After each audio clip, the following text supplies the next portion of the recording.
Hello, welcome to my video on helping couples resolve conflicts in their marriage.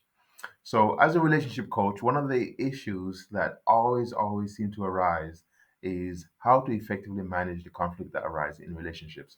And so today I want to talk to you about how I help couples to resolve their concerns.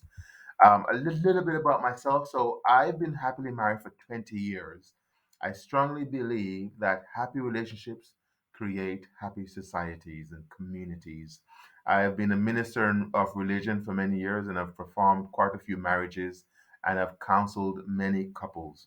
I have a BA in social science and MSc in organizational psychology with a focus on human relations. And I am a scholar of the Gottman Institute, and I've used all of this expertise and experience and I've combined them in my role as a relationship coach. And I help couples resolve the issues that feature in their marriage. Today, I'm going to be talking about the four horsemen of the apocalypse, those destructive communication patterns that may be featuring in your marriage. John Gottman was for many years professor at the University of Washington, and he is one of the foremost authority on what makes marriages work and are effective and are happy. And conversely, he also knows what makes them not survive so well or be a source of happiness and joy, and certainly what causes them to be destroyed. So these four horsemen of the apocalypse, the term John Gottman borrowed them from the New Testament, the book of Revelation, where the four horsemen of the apocalypse were referred to as the source of so much destruction and ruination. He used the term to apply to the four factors that sometimes feature in marriages or relationships generally, which cause the relationship to just be destroyed, completely ruined. And so today I want to talk to you about these four factors, and I'm going to show you how you can resolve them if they should feature in your relationship. The first one is criticism. Criticism is complaining about an issue with or to your spouse, and at the same time attacking your spouse's character in the mix. Let me give you an example. So let's assume that you're a woman, and you're coming home from work, you've been at work all day, and you've come home and you found that the kitchen is like a pigsty, and all those dishes you asked your darling husband to clean up from the night before, and he promised you he would, he completely forgot and he's left them, and the kitchen is in a pigsty, and you've got some of your girls coming over in a couple of hours, as had been planned for weeks. And so you're embarrassed and you're tired and you don't want to look at the dishes and start doing them. Plus, he promised that he was going to do them. How could you handle this situation? Well, one thing you could say is you can get angry. You can call him down angrily and say, what are you doing? You lazy bum. You said you were going to do all these dishes last night and you haven't done them. And look, the place is in a mess. And my girls are coming later. Blah blah blah. And so, what has happened there? What approach did you take? So you took the approach that John Gottman is warning couples against, and it is criticizing your spouse, calling him a lazy bum, or any other term that is not a very nice term that you may use to refer to your spouse. This is criticizing the character of your spouse, and this is one of the destructive communication patterns that John Gottman found in his research. What could you have done differently instead of criticizing? Well, the dishes were still in the sink and the kitchen is still messy, and so the issue is still there. What you could have done is you could have said, "My darling, come on down here, please, sweetheart.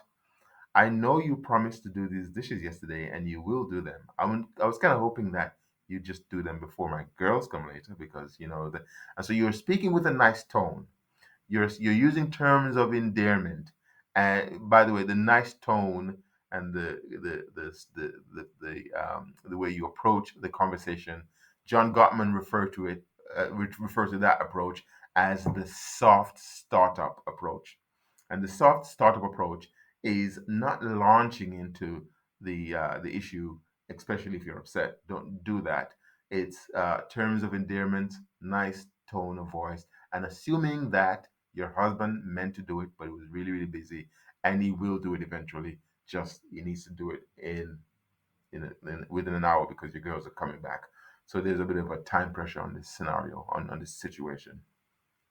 And so this allows you to complain about the issue, but and without attacking your spouse's character or criticizing, and you get what you want without having a big fight.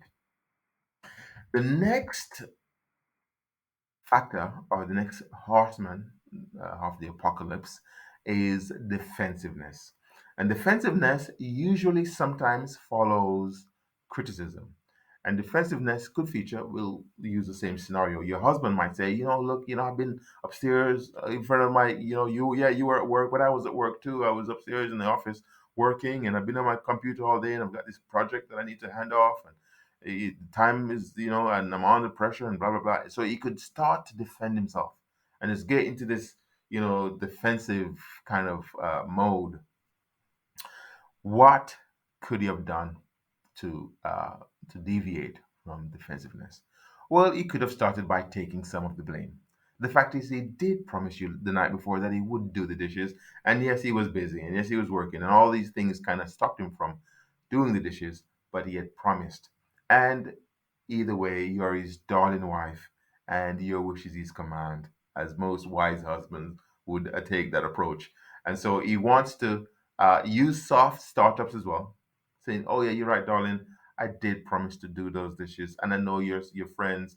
You planned this thing for like weeks, and so I'm just gonna run, do these dishes right now, get them out of the way, and make sure that you're happy and you can enjoy yourself with your girls later." He is quickly resolving the issues to the best of his ability, and he's using soft startup mechanisms, so nice voice and terms of endearment. And if he's really, really good, he might get close and get his arm around you and throw his arm around you, give you a peck on the cheek. A peck is a kiss in England. And just uh, deflate or uh, get rid of the tension in the room as a result of the potential conflict that exists between you. And so these actions John Gottman referred to as de-escalation. So he's taken the opportunity to soothe you and stop you from being upset, even though this is a potentially upsetting thing, and just taking the conflict out of the conflict, if that makes any sense. So that's stonewalling. The next uh, horseman of the apocalypse is contempt. And contempt, John Gottman and his team found, was the most destructive of all the four horsemen of the apocalypse. The best way to define contempt is seeing yourself as being more worthy than the person you got married to. Thinking that you're better than them some way. You're more educated, you're more cultured, you're more refined, you went to a better school, you get more money from your work, and somehow you're better than them. Hopefully, people do this subconsciously. And that is why it's a good idea to learn what these four horsemen of the apocalypse are, so that if you recognize them in yourself, then you can do something about them. I'm guessing for the most part, people do not do these things on purpose, they do them subconsciously. And so, if you're subconsciously being contemptuous towards your spouse, you're gonna be you're gonna humiliate them. You're gonna roll the eyes. You're gonna be sarcastic.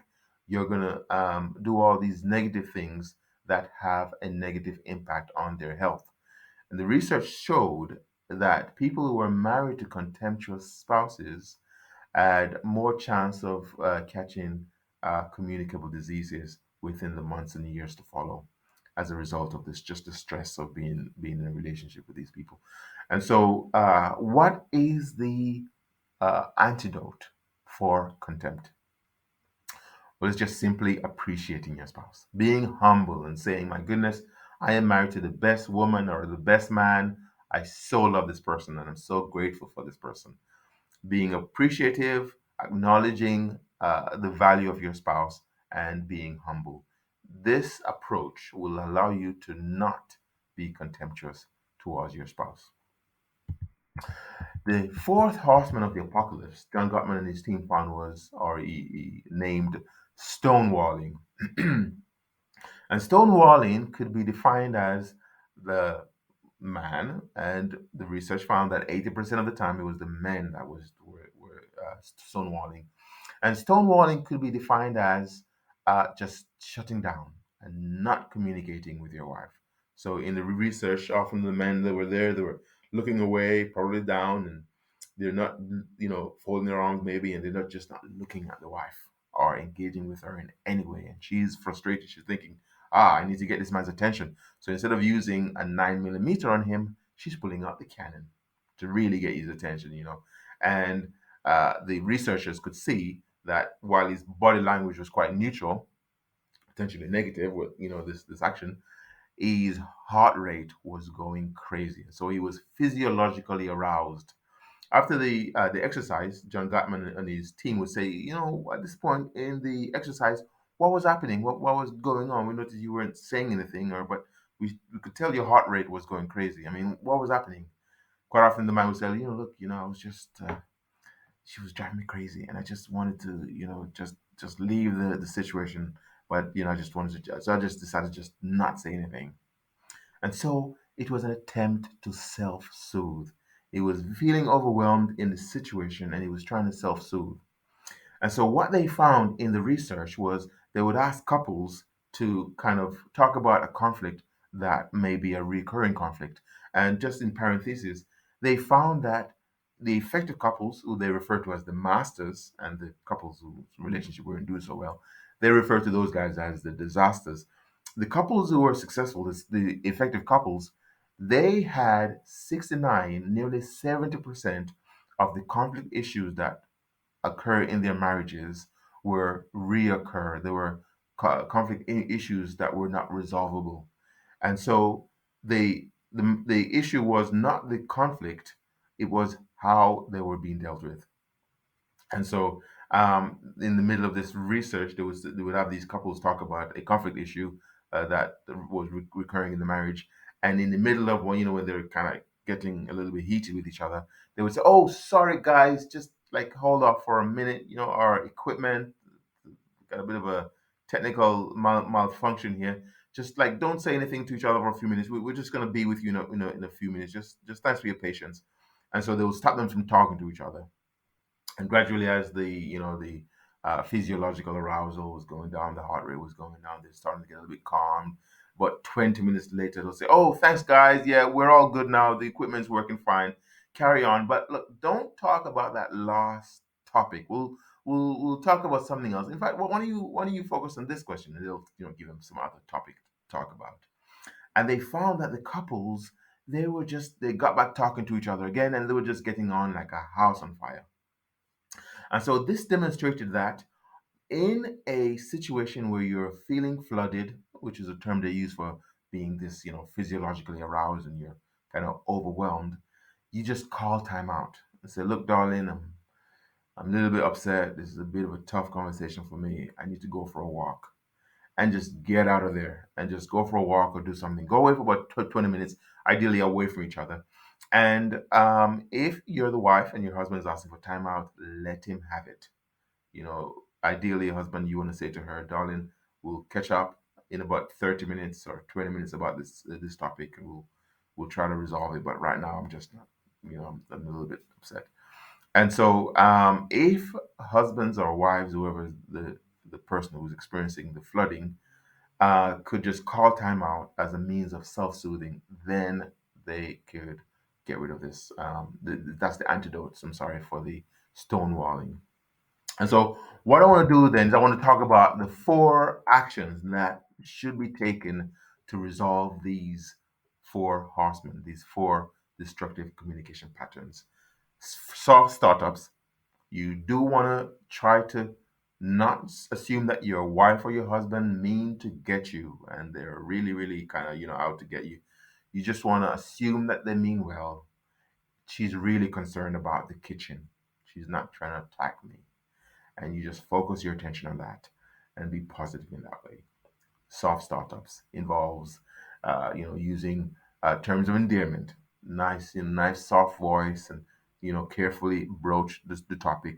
Good idea to talk about it instead of talking about it like just before you go to sleep at night, or at a time which is not best. Let's say there's been some a bereavement in the family or something, or just the timing is off. Watch for timing. Um, and bring up the issue at a time that is most likely to produce some good results. Assume that your spouse means well. Terms of endearments are good, and if you find that it's getting a little bit heated, I would encourage you to break the distance. Breach the distance a little bit. Get close. Get your arms around each other. Say, look, I'm sorry, and be quick to apologize. You can play the game actually to be the first to apologize. If you're first to apologize, and you're trying to beat each other with this game, surely you're going to come to some quick resolution to the conflict. Maybe not the issue. The issue might be a recurring issue, but at least the conflict will be diminished, and you'll start to repair with each other. You want to appreciate each other. You want to look at everything that is wonderful about your spouse, and just really kind of think, wow, this person is amazing. Even though we've been married for like 8, 10 years, I still love my wife, my husband, because of this and this and this and this. Take some responsibility for the bad things. If your spouse is complaining about something, acknowledge that chances are you were at fault as well, and take some responsibility. And don't be quick to defend yourself. And if you need some time out, say, darling, look, I'm feeling really stressed right now. This conversation is kind of blowing my mind. Let me go for a walk or something. And spouse, on the other spouse in the relationship, let him or her have it. Let them go and cool down, and come back, and you can hopefully speak about the matter when you're both fresh again. And you've got the wisdom to approach it in the right way this time. Those are the four actions that you can take to resolve the four horsemen of the apocalypse. I am a relationship coach. I love, love, love working with couples and helping them to resolve the issues that may be arising in their relationship. If you've got any questions that you want to ask me, there's a link down below. Please go ahead and click on it. I'll be more than happy to respond to any questions that you may have. Thank you so much, and have a wonderful day.